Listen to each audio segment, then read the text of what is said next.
Prendo questa responsabilità di iniziare questa avventura con l'idea di cambiare questo partito, di innovare questo partito, non buttando via nulla di quello che è stato fatto, di quello che c'è.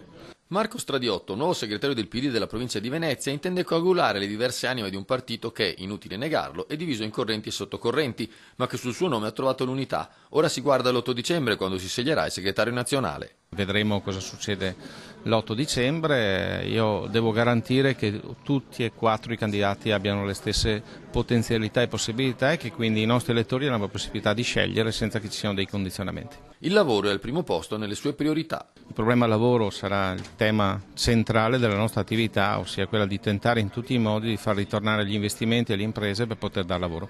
Venezia non ha avuto problemi legati a tesseramenti dell'ultima ora. A Venezia non abbiamo avuto problemi, ma molto probabilmente questo è stato aiutato anche dal fatto di avere una candidatura unica, ma anche dalla grande responsabilità di segretari di circolo. Abbiamo un bel partito e di questo sono orgoglioso. Davide Zoggia, responsabile degli enti locali del PD, guarda i prossimi importanti appuntamenti elettorali locali. Il lavoro che noi stiamo facendo, è un lavoro qui a Venezia complesso, perché appunto adesso governiamo di nuovo la stragrande maggioranza dei comuni della provincia e quindi l'obiettivo è senz'altro quello della città metropolitana, quindi insomma credo che il nostro partito debba guidare questo processo. Michele Mognato, segretario uscente bersagnano, non sembra preoccupato di aver lasciato la carica a un lettiano. Io penso che sia la persona giusta, che abbia la capacità politica e conoscenza del territorio per dare slancio a questo partito. Renziana della prima ora è Alessandra Miraglia, soddisfatta di non essere più quasi sola a sostenere il sindaco di Firenze per la segreteria nazionale.